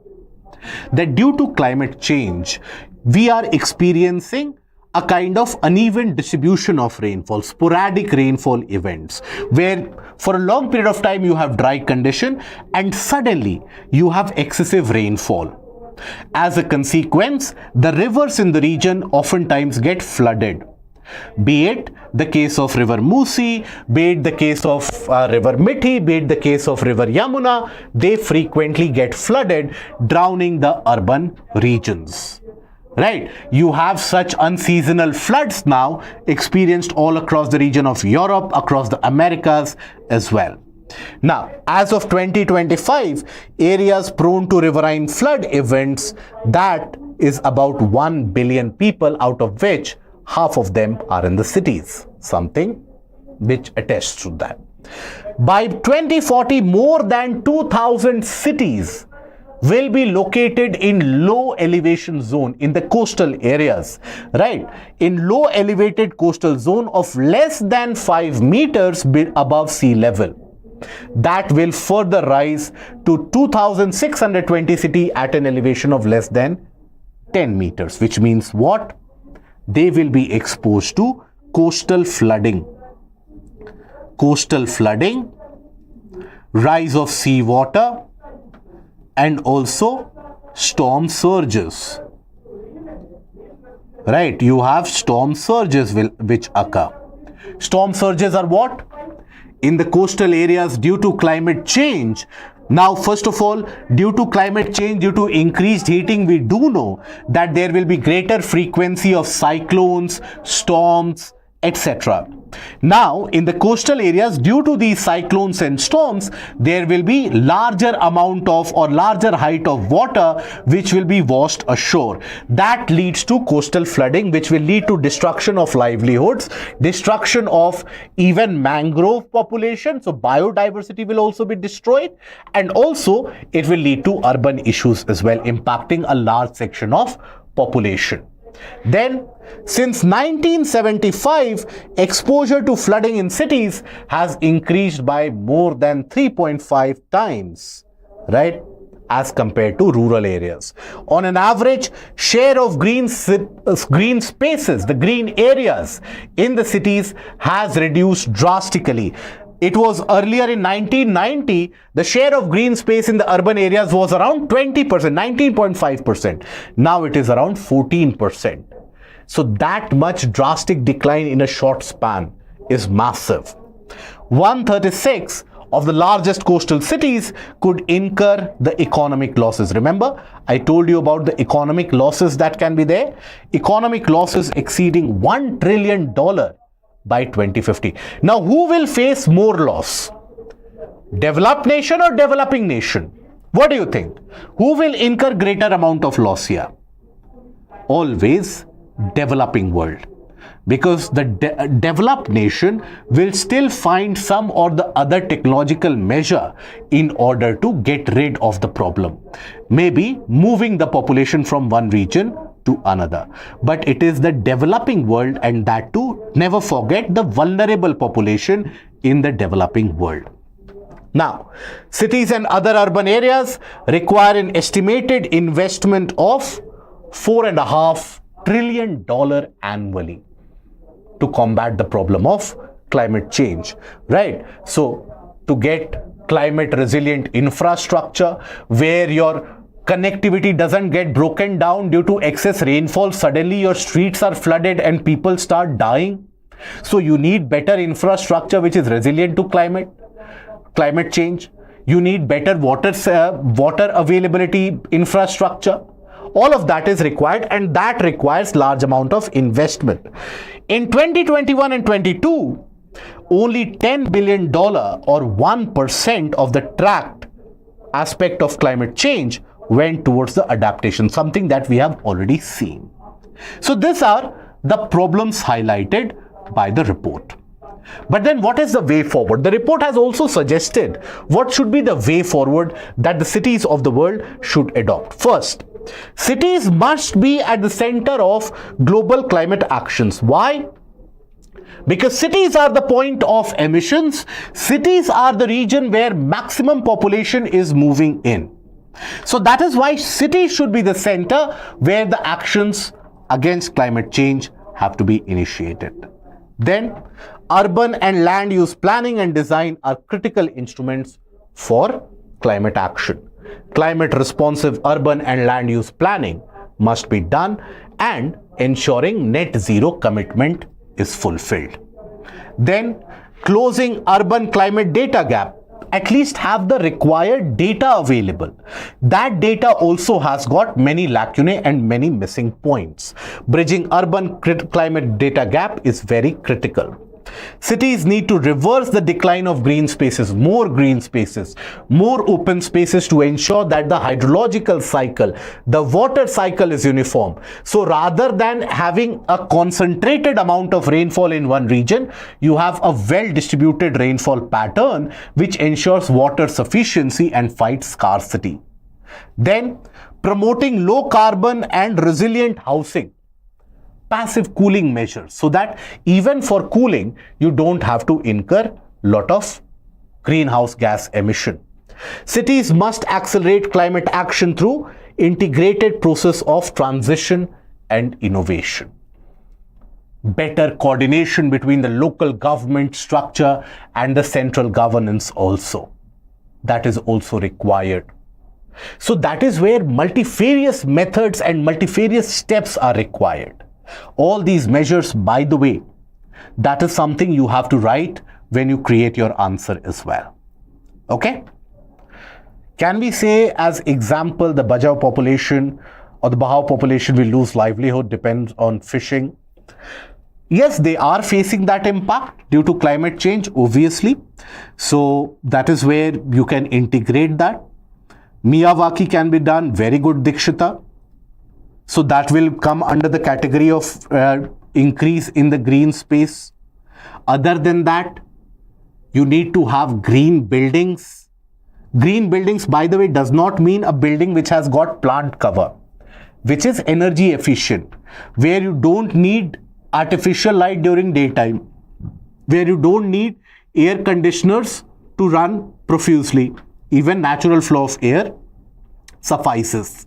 The building which will be reflective of heat rather than a net absorber of heat. So these are some of the steps which are required. Now, this kind of a question, I want you to write the answer for this question, because this is expected at least in GS paper 1 also, and even in GS paper 3 it can be asked.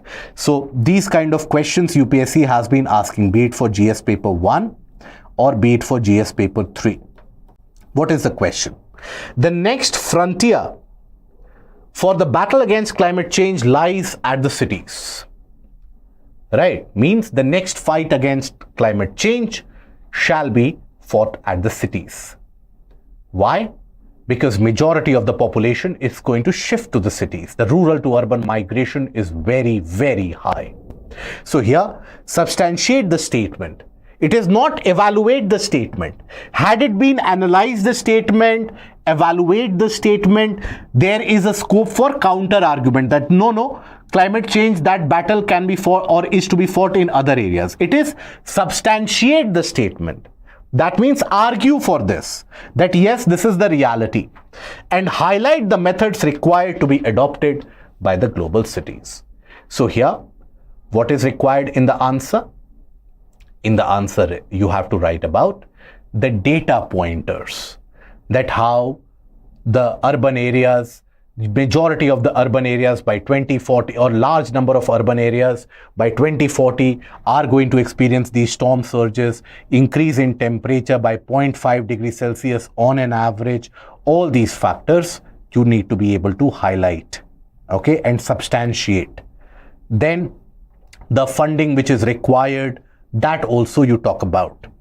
Then talk about the declining green spaces, the impact, give example, India specific examples. That makes your answer look more authentic and more relatable by the evaluator. That is also something that you have to write. And then highlight the methods required, all these methods that we have talked about. All these 6 methods you can elaborate. Okay? Do write the answer, guys. This is one of the expected questions for next year. Okay? So whatever possible, not the best answer out there. Whatever might be the effort, it is important to put thoughts on paper. Okay? Miyawaki method is, Danish, is basically a kind of afforestation program where in an urban locale, you grow the fast growing indigenous trees to create a kind of a mini forest or a mini green space. That is the Miyawaki method of afforestation. Okay. Now, on the eve of Conference of Parties 29 meeting at Baku, you had the Global Energy Efficiency Alliance, which was launched by UAE. UAE, being a host of Conference of Parties 28, was the one which initiated this Global Energy Efficiency Alliance. The purpose of it was what? To ensure that increased energy efficiency, transfer of technology, etc. should be provided to the developing and underdeveloped nations of Africa in particular, so that overall the energy efficiency increases quite significantly by the year 2030. Okay, so UAE has unveiled an ambitious initiative to establish Global Energy Efficiency Alliance during Conference of Parties 29 hosted in Azerbaijan. So what are the key highlights there? That is only relevant, so don't go into very detail. In factoid sheet, other than reports, what else should be focused on? Deepika, focus on, for example, doctor to patient ratio as prescribed by WHO. What is the reality in India? Pull up the judges to under trial ratio that you have. Then police to population ratio. Then after that, police to population ratio is something that you won't get. So judges to under trial ratio. Then talk about the total fertility rate in developed state and one of the laggard states, literacy rate in one of the developed states, one of the laggard states.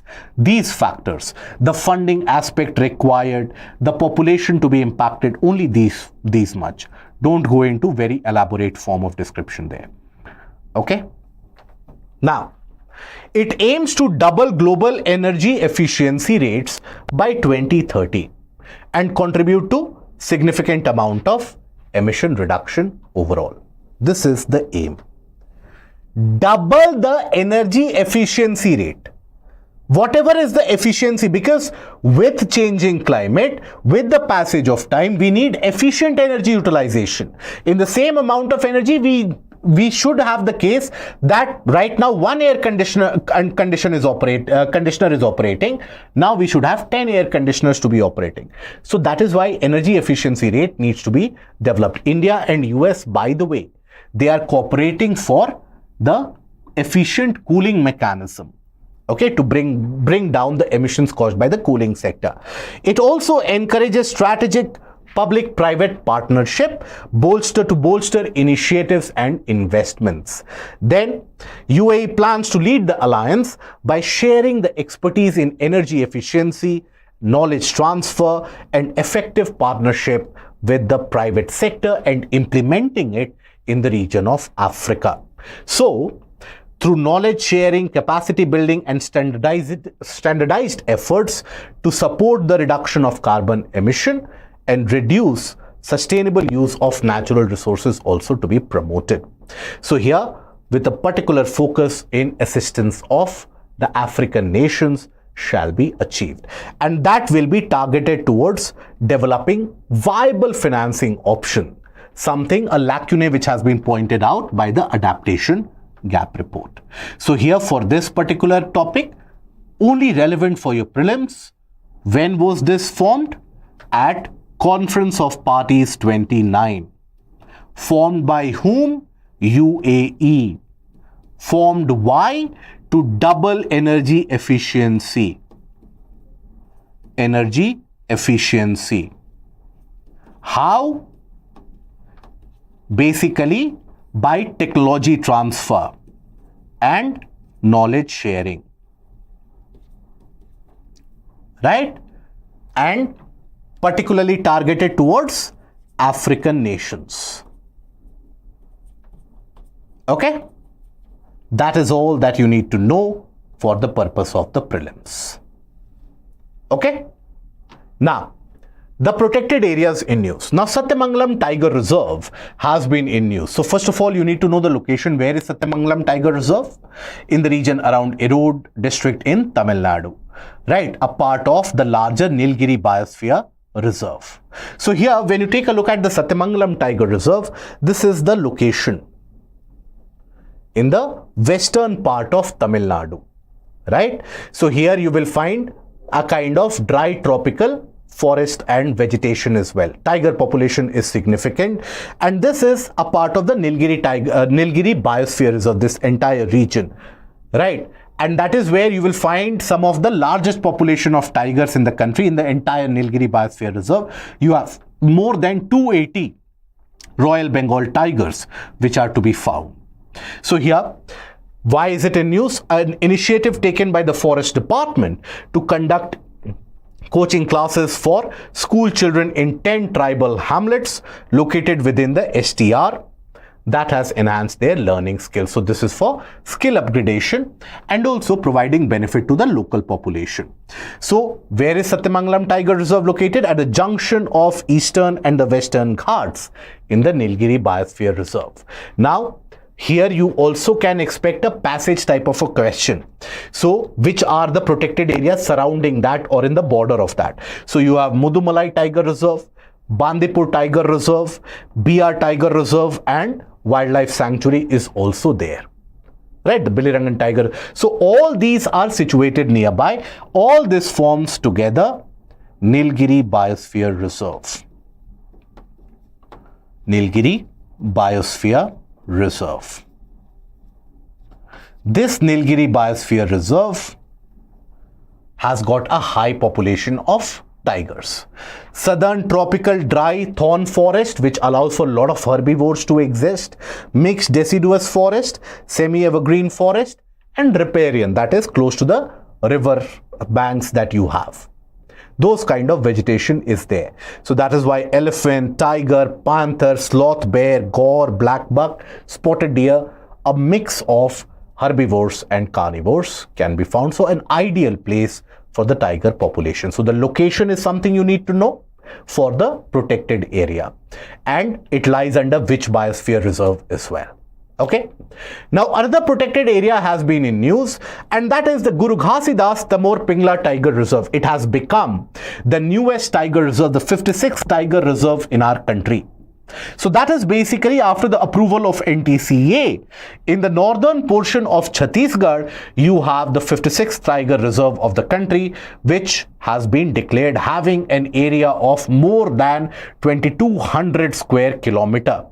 So here, Guru Ghasidas Tamor Pingla Tiger Reserve has been declared as the 56th tiger reserve of the country.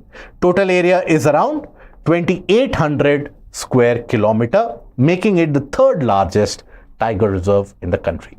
Which is the largest tiger reserve in the country? Think about it. Put that in the comment section.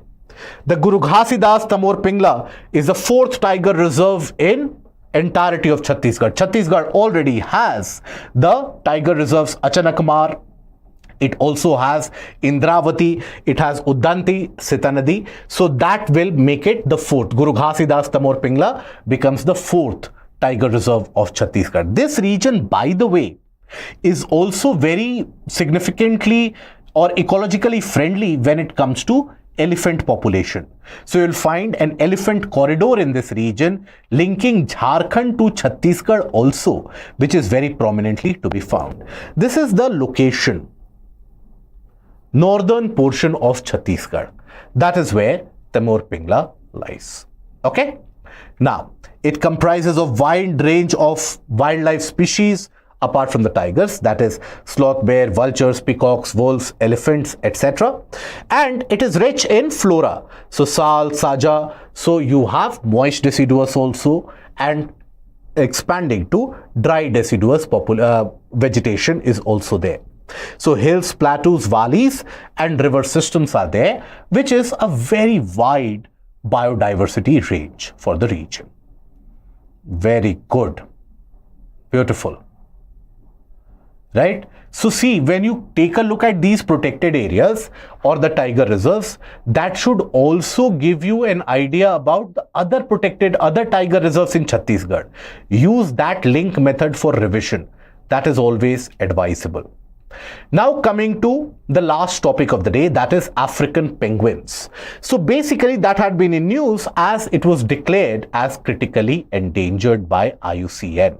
So these African penguins overall, so these are an iconic species known for distinctive black and white plumage and has been reclassified as critically endangered by IUCN.